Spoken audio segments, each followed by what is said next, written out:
रुपेश और उसके पिता जब पहली बार मुझसे मिलने हॉस्पिटल आए तो मैंने देखा कि रुपेश को स्कोलियोसिस और काइफोसिस नाम की एक बीमारी होती है जिसमें स्पाइन विकृत हो जाता है। तो मुझे ये लगा कि ये उतना कॉम्प्लेक्स डिफॉर्मिटी नहीं है और हम आराम से इसे ठीक कर पाएंगे।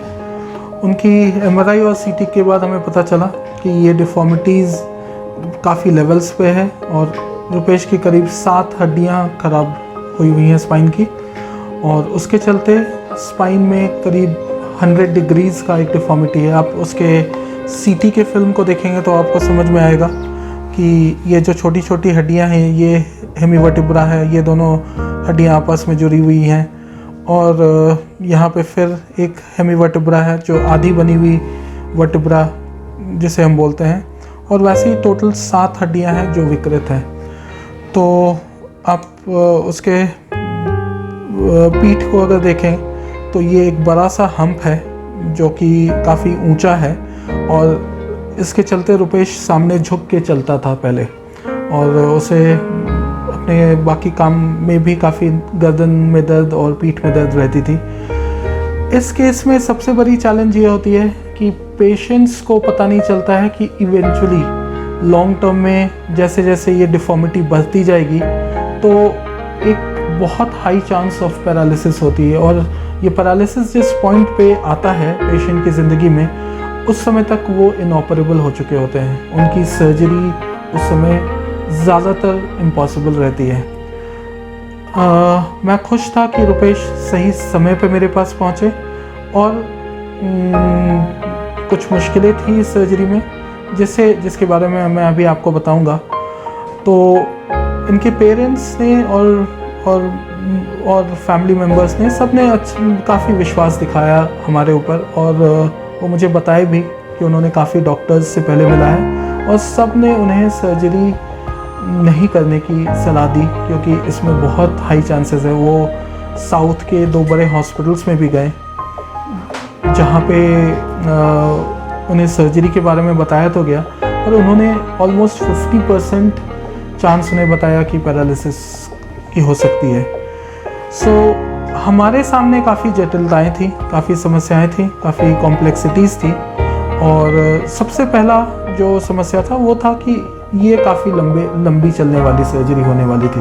हम यूजुअली जब ऐसी स्पाइन सर्जरीज करते हैं तो 6 घंटे 7 घंटे की सर्जरी होती है, पर हमें विश्वास था कि ये करीब 10 से 15 घंटे लगेगी क्योंकि इनका जो स्पाइनल कॉर्ड थी वो भी काफ़ी जगहों पे उस हड्डियों से सटी हुई थी, तो हमें बहुत डेलिकेटली उस एरिया में काम करना था। जो हमारा प्लान था वो था कि हम जो डिफॉर्म्ड हड्डियां हैं उसे हम निकालेंगे और पूरी स्पाइन को चारों तरफ से पूरी गोलाई में हम उसे फ्री करेंगे काट के, और फिर हम उस डिफॉर्मिटी को जो विकृत स्पाइन है उसे हम नॉर्मल पोजीशन में लाके उसे फिर से फिक्स करेंगे।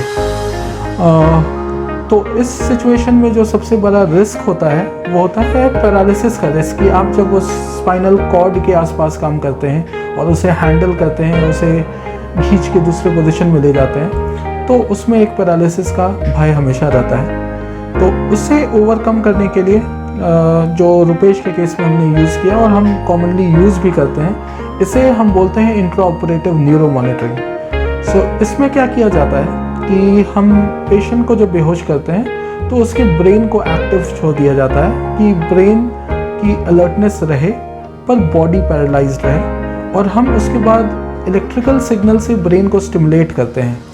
वो इलेक्ट्रिकल सिग्नल्स को हम पैर में एक स्पेशलाइज्ड मशीन के द्वारा उसे फिर से पिकअप करते हैं। आप जब भी ऑपरेशन के दौरान अगर स्पाइन को मैन हैंडल करेंगे, गलत तरीके से उस पर प्रेशर पड़ेगी, तो वो सिग्नल्स हमें पता चलने लगता है कि ये नहीं करना है। तो इससे पैरालिसिस का काफ़ी जो चांसेस हैं वो बहुत रिड्यूस हो जाता है। मेरी पूरी ट्रेनिंग के दौरान मैंने in fact intra operative neuro monitoring में ही ट्रेनिंग की, तो हमें वो समझ में आता है कि ये काफ़ी वर्सटाइल टूल है पैरालिसिस प्रिवेंट करने का, और ऐसी कॉम्प्लेक्स सर्जरीज में आई थिंक कि उसके बिना हम ये नहीं कर सकते थे। ब्लड लॉस एक बड़ी समस्या थी, तो हमें ये भी ध्यान रखना था कि ड्यूरिंग सर्जरी हम ज़्यादा ब्लड को लूज़ नहीं करें, क्योंकि उससे काफ़ी परेशानियां होने लगती हैं।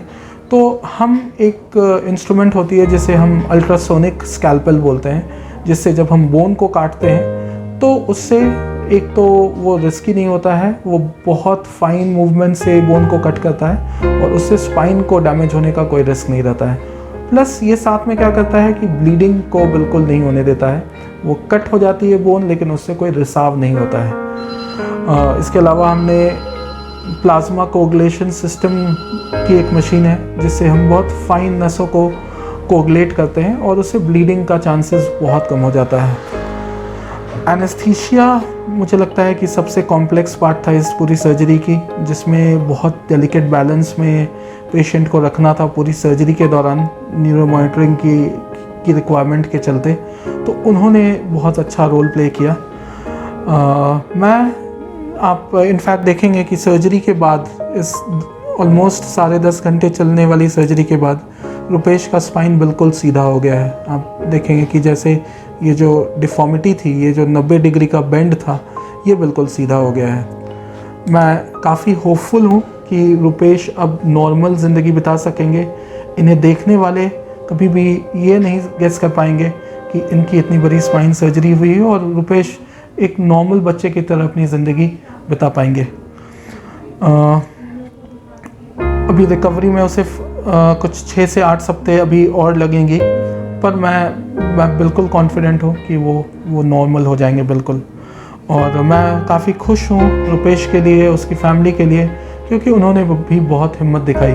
मुझे लगता है कि ये ऐसी सर्जरीज़ एज अ सर्जन भी करने का मौका बहुत कम मिलता है। हमने काफ़ी डिफॉर्मिटी सर्जरीज़ की है, काफ़ी कॉम्प्लिकेटेड सर्जरीज़ की है, पर Rupesh was another level of challenge for us, and I am happy कि हम सक्सेसफुली इस सर्जरी को कर पाएँ और हम आज रुपेश को घर भेज पा रहे हैं।